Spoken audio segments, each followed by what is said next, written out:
같이 우리 잠시 기도하고 말씀 생각하십시다. 하나님 아버지, 우리의 기도와 찬양을 받으시고 또 말씀을 주셔서 하나님의 말씀, 사도 바울의 귀한 서신의 한 부분을 조금 해석하며 증거할 수 있게 하여 주옵소서. 하나님의 영, 진리의 영께서 우리 가운데 계시오니 부족한 종의 심령을 주장하시고 또 예수님 믿고 구원받은 자들의 심령을 주장하시고 또 주의 택한 백성들 구원받을 영혼까지도 감동하시고 말씀을 청종케 하시는 하나님, 마음을 열어, 리디아의 마음을 열어 말씀을 듣게 하시듯이 하시는 주님, 이 시간도 우리 가운데 계셔서 말씀케 하시고 말씀을 전하게 하시고 듣게 하시고 받게 하시고 믿게 하시고 또 말씀 안에 살 수 있는 힘을 모두들에게 주옵소서. 헛되이 말씀을 전하지 않게 하시고 또 남에게만 전하고 내 자신에게 적용하지 않게 하여 주시고 전하는 자나 듣는 자가 다 하나님의 말씀에 복종케 하옵소서. 예수님의 이름으로 감사하며 기도하옵나이다. 아멘. 아멘. 육체의 일과 성령의 열매, 제목을 고쳐야겠죠. 원래는 절반만 설교를 하려고 그랬는데 주보가 잘못 나가는 바람에 제 생각에 다 하는 게 좋겠다. 원래는 다 하려고 그랬는데 좀 긴 것 같아서 절반만 하려고 그랬는데 그래서 다 생각하는 것이 더 유익되겠다 생각이 됩니다. 그래서 좀 짧은 시간이지만은 잠깐 생각해 보십시다. 육체의 일과 성령의 열매, 19절. 육체의 일은 현저하니 곧 간음과, 전통 본문에는 간음과라는 말로 시작되어 있습니다. 간음과 음행과 더러운 것과 호색과 네 가지. 육체의 일, 우리 앞에서 말했죠. 육체의 일과 육체의 소욕과 성령의 소욕이 서로 다툰다. 16절, 17절 그런 말씀 생각했는데 육체의 일, 여기 육체는 죄악된 몸에서 나오는 모든 욕구와 그 행위들, 죄악된 일들을 말합니다. 죄악된 행위들, 육체의 일, 즉 죄악된 행위들은 현저하다, 분명하다. 애매모호하지 않고 이게 죄인지 아닌지 잘 모르겠다. 그런 것이 별로 없이 현저하다, 분명하다. 첫 번째 부류는 음란이라는 부류입니다.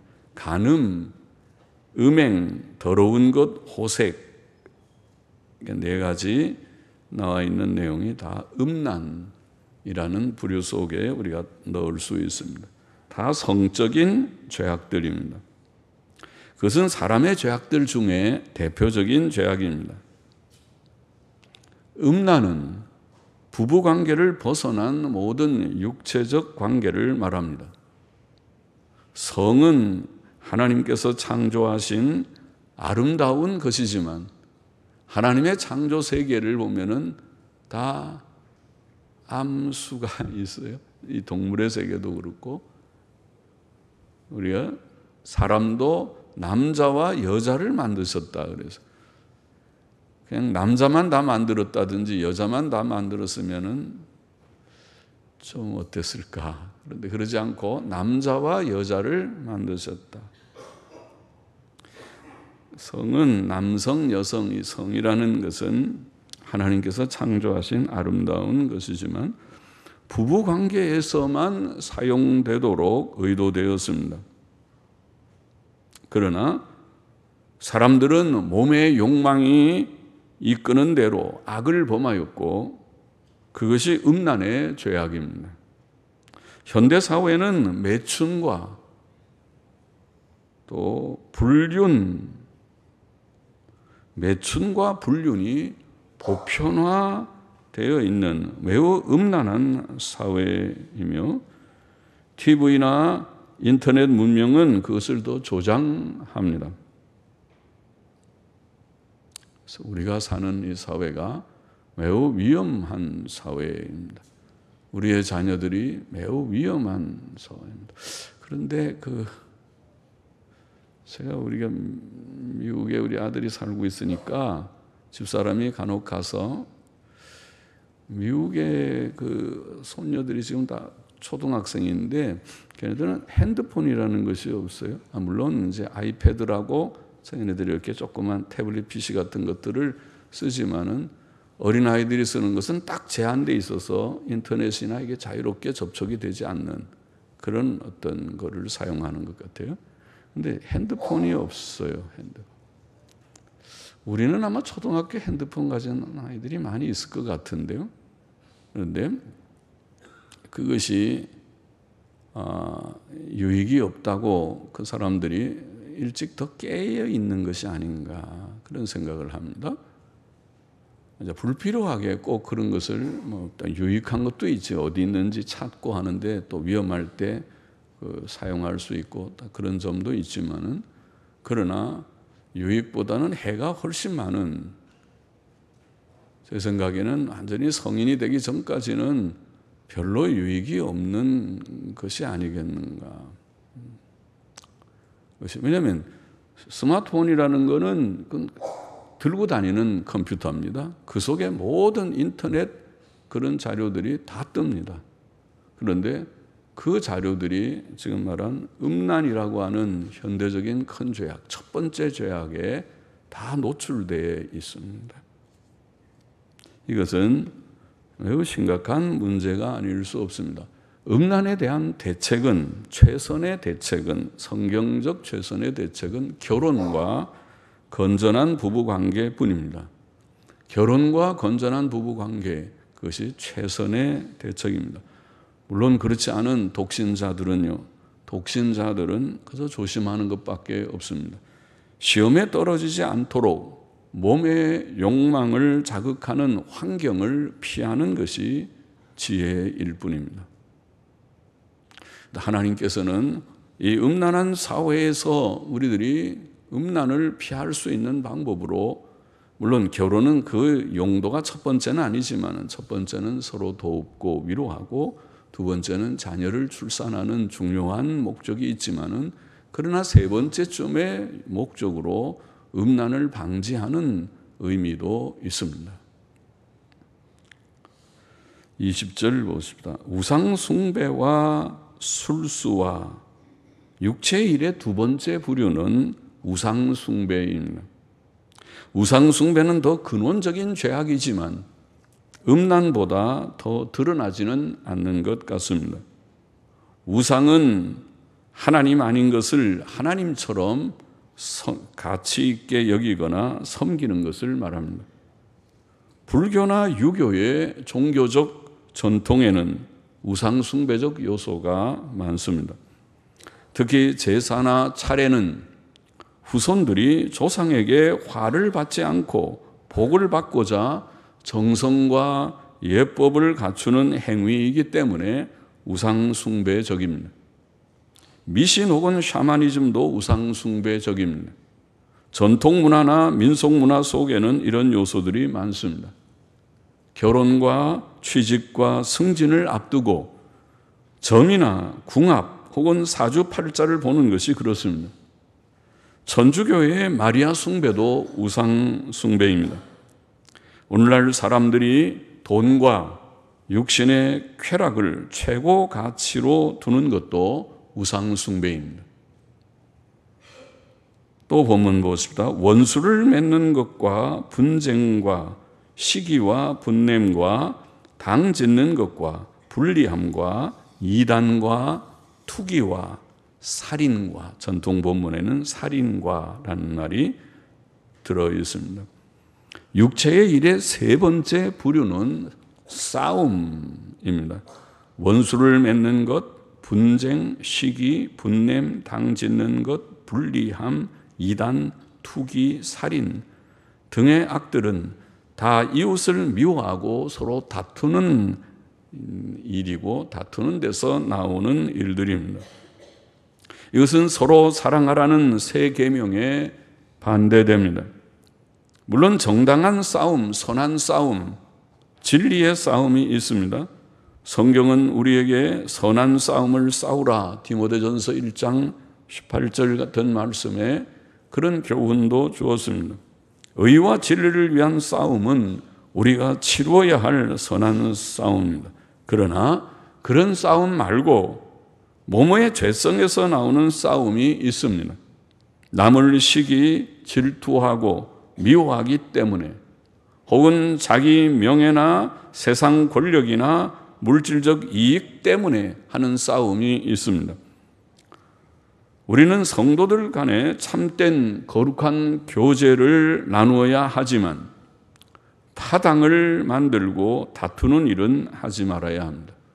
그것이 바로 육체의 일입니다. 계속 또 보십시다. 술 취함과 방탕함과 또 그와 같은 것들이라. 육체의 일의 네 번째 부류는 술 취함입니다. 술 취함과 방탕, 술 취함.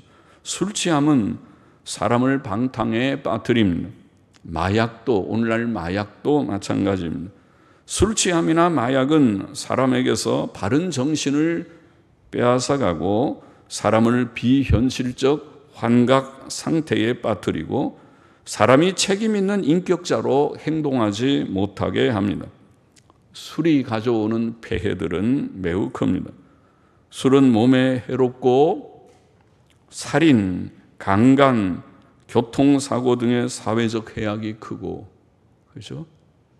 음주 단속을 해도, 음주운전하지 말라고 그렇게 단속해도 자기도 모르게 술 마시고 취해서 큰 남을 죽이는 일들을 행하는, 그리고 나는 뭐 어떻게 됐는지 잘 모르겠다 그렇게 말하는 그런 일들을 우리가 흔히 봅니다.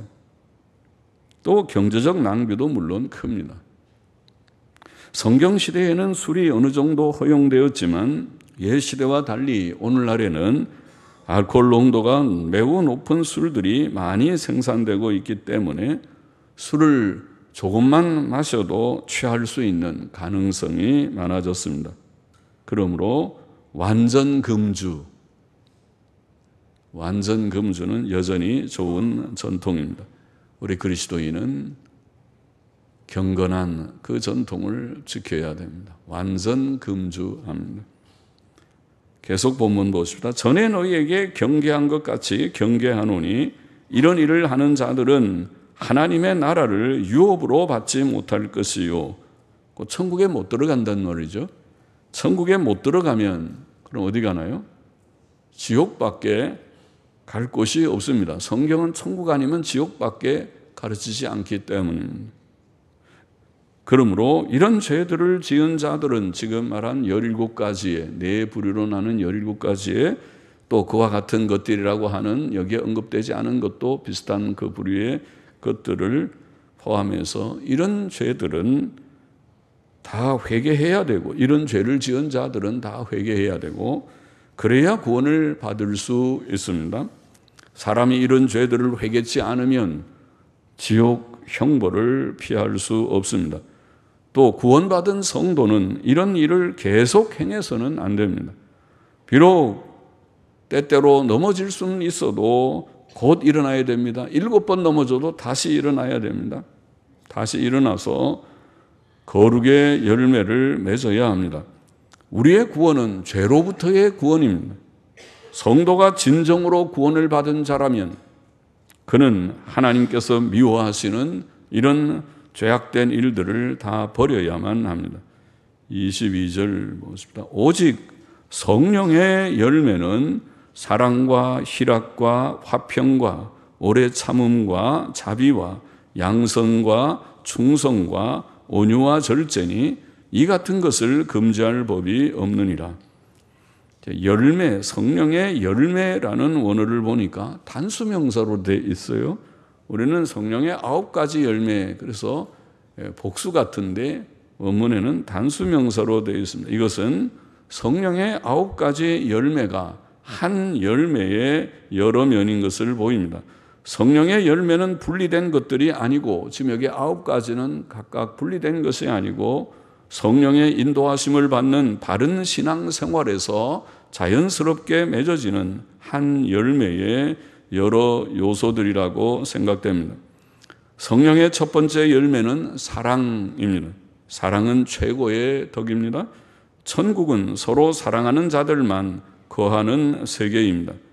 사랑은 하나님 사랑 또 사람 사랑을 다 포함합니다. 하나님께서 주신 계명의 요점은 마음을 다하고 성품을 다하고 힘을 다하여 하나님을 사랑하는 것이며 이웃을 우리의 몸과 같이 사랑하는 것입니다. 그것은 가족 사랑, 교인들 간의 사랑, 또 이웃 사랑, 심지어 원수까지도 사랑하는 사랑으로 나타납니다. 성령의 두 번째 열매는 희락입니다.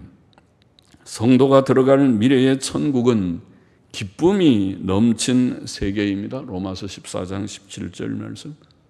범죄함으로 저주받은 세상은 슬픔과 근심 걱정이 많은 세상이지만 구원받은 우리는 기뻐할 이유를 주 안에서 발견하였고 주 안에서 항상 기뻐하게 되었습니다. 이 슬픔이 많은 세상에서도 여기에서도 항상 기뻐할 수 있으니 천국 가면은 거기는 진짜 기쁨만 충만할 것입니다. 항상 기뻐하는 삶은 하나님께서 우리에게 원하시는 삶이다. 데살로니가전서 5장 16절 그랬죠. 그리스도 예수 안에서 너희를 향하신 하나님의 뜻이니라. 우리가 이 세상에서 슬퍼하는 거 하나님께서 기뻐하지 않습니다. 우리가 항상 주님 때문에 세상의 것 때문에 기뻐하고 슬퍼하는 것 말고 하나님 때문에 구원 때문에 주님 때문에 천국 때문에 내세 때문에 기뻐하는 기쁨의 삶을 원하십니다. 성령의 세 번째 열매는 화평이라고 번역했죠. 화평은 마음의 평안을 가리킵니다. 먼저 이 에이레네 피스 샬롬이라는 이 말은 평안, 마음의 평안을 가리킵니다. 예수께서는 수고하고 무거운 짐진 자들아 다 내게로 오라 내가 너희를 쉬게 하리라. 참된 쉼을 약속하셨지요. 예수님께 나오면 쉼을 주시나요? 주십니다. 주셨습니다. 주실 것입니다. 주십니다. 평안을 주십니다. 우리는 예수 그리스도 안에서 참된 평안을 발견하고 누리고 있습니다. 화평은 또 다른 사람들과의 화목을 포함합니다. 화평, 보통 화목의 개념이죠. 성령을 따라 사는 성도는 남과 싸우지 않고 원수를 맺지 않습니다. 할 수 있는 대로 모든 사람과 사이좋게 지내려고 합니다. 성령께서는 우리 속에 참된 평안을 주시고 다른 사람들과 화목하게 하십니다. 성령의 네 번째 열매는 오래 참음입니다. 하나님의 약속을 믿는 자는 오래 참고 기다릴 수 있습니다. 하나님을 믿기 때문에 하나님은 약속을 지키실 거야. 또 이웃을 사랑하는 자는 오래 참을 수 있습니다. 사랑은 오래 참고 그렇게 시작하죠. 상대를 사랑하면 참을 수 있습니다. 우리는 모든 일에 조급하지 말아야 하고 쉽게 분노하거나 낭망하지 말아야 합니다. 모든 일은 하나님께서 정하신 때가 있습니다. 우리는 그 때를 참고 기다려야 합니다.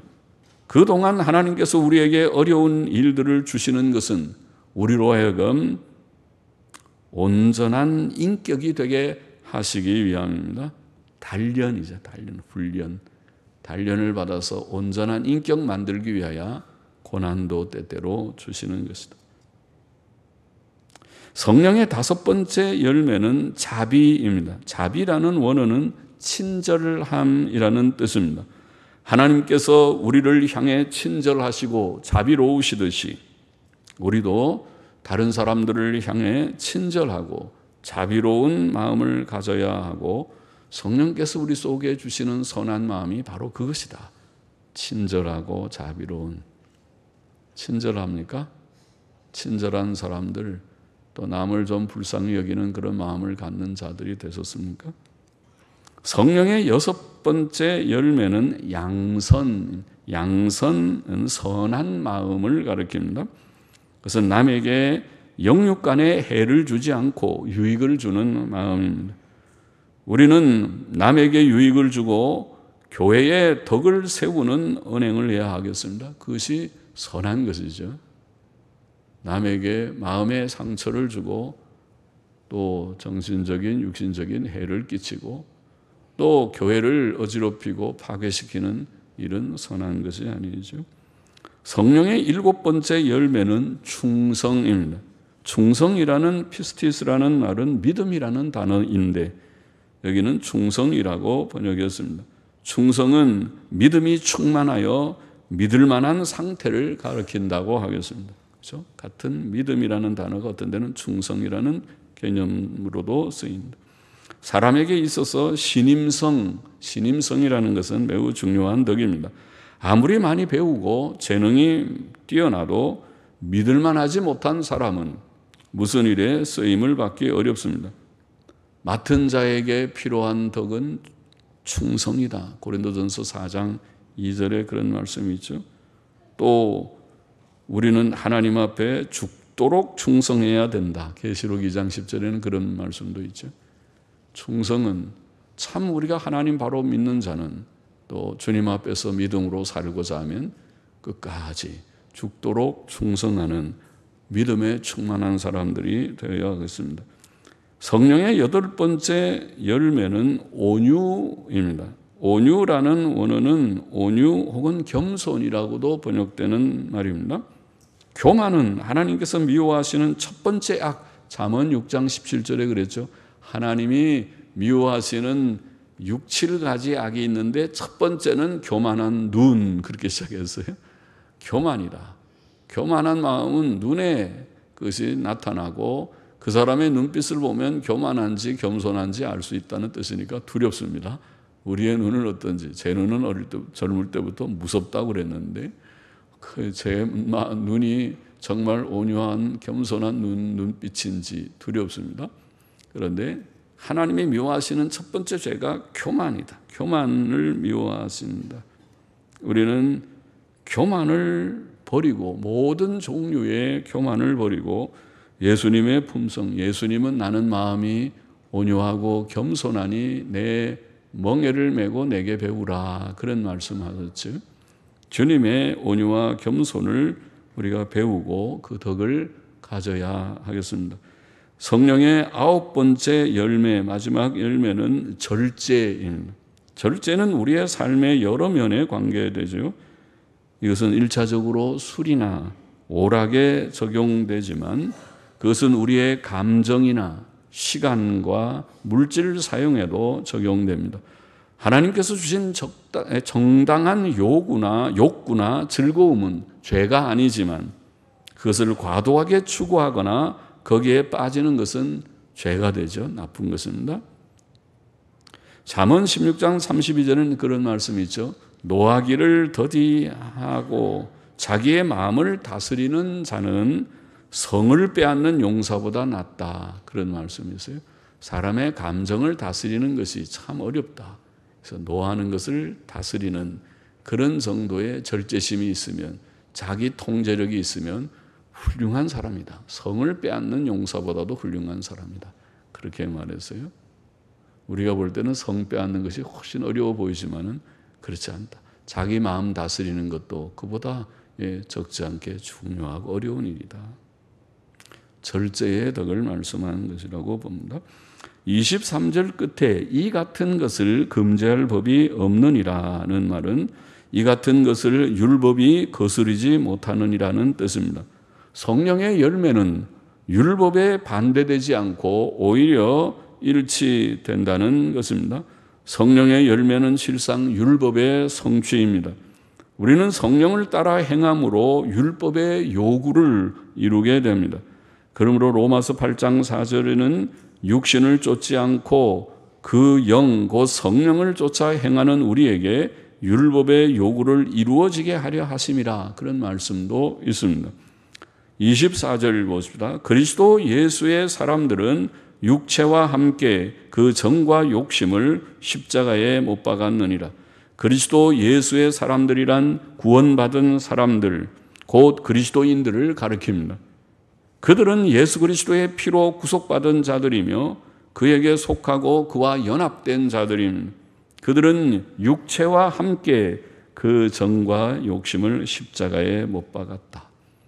여기에 육체라는 말은 죄성을 가진 몸이라고 그랬죠. 그래서 죄성을 가진 몸을 정과 욕심과 더불어 다 십자가에 못 박았다. 죄악된 감정, 죄악된 욕심, 죄성을 가진 몸을 십자가에 못 박았다. 언제 우리는 정과 욕심을 다 십자가에 못 박았습니까? 그것은 예수 그리스도께서 우리를 대신해 십자가에 달려 돌아가셨을 때 그렇게 되었다고 볼 수 있습니다. 우리는 그와 함께 십자가에 못 박혔다. 우리가 잘 몰랐지만 회개하고 예수님 믿고 보니 예수님 죽음 나를 대신한 죽음이었구나. 곧 내가 죽어야 할 그 죽음을 그가 대신하셨구나 깨닫게 되었습니다. 25절 보십시다. 만일 우리가 성령으로 살면 또한 성령으로 행할지니 온 성령으로 행하자. 성령으로 살면, 성령으로 산다는 말은 성령으로 중생해서 우리가 예수님 믿게 되는 것은 중생해야 믿게 되는데 성령께서 우리의 죽은 영혼을 살려주실 때에 죄를 깨닫게 되고 예수님 믿게 되는 것입니다. 그래서 중생하게 되면 그 증표가 회개와 믿음인데 내가 회개할 마음이 생기고 예수님 믿어볼 마음이 생기면 중생하지 않고는 되지 않는데 중생함으로써 내가 살고 새 생명을 얻게 되었을 때 이제 성령으로 살아가는 것이 신앙생활입니다. 성령으로 우리가 이렇게 중생하고 새 생명으로 살고 있다면 성령으로 행하자 그런 말입니다. 성령으로 행하자. 성령으로 행한다는 말은 성령의 감동과 인도하심을 따라 살자. 또 성령께서 감동으로 기록하여 주신 신구약 성경 말씀대로 사는 것을 말한다고 하겠습니다. 우리가 성령으로 새 생명을 얻었을진데 우리는 성령의 감동 속에서 또 성경 말씀대로 행해야 하겠습니다. 26절 마저 보십시다. 헛된 영광을 구하여 서로 격동하고 서로 투기하지 말지니라. 헛된 영광은 세상 영광입니다. 그것은 세상의 부귀, 권세, 명예 등을 가리킵니다. 그것들은 영원하지 못하고 단지 얼마 동안만 누리는 헛된 것들입니다. 사람들은 이런 헛된 것들을 탐하여 남을 미워하고 싸우고 죽이고 죽고 속이고 속는 것입니다. 그러나 우리는 이 세상이나 세상에 있는 것들을 사랑치 말아야 된다고 성경에 교훈했죠. 그것은 헛된 것이기 때문에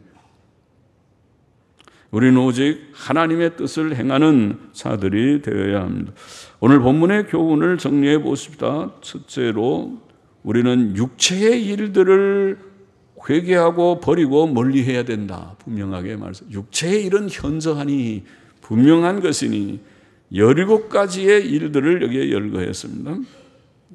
이런 육체의 일들, 죄악된 일들을 행하는 사람들은 회개치 않고 거기 그 죄를 버리지 않는다면 그 모든 육체의 일들을 회개하고 버려야 되는데 버리지 않고 그 가운데 머물러 있다면 결단코 천국에 들어갈 수 없다. 천국에 들어갈 수 없다. 그 말은 지옥에 던질 수밖에 없다. 그 말이라고 했어요. 천국과 지옥밖에 없는데. 그 17가지는 음란과 우상숭배와 원수매점과 술취함 등 4부류인데 음란도 여기에 처음에서 4가지 말했지만은 원수매점을 9가지나 말했어요.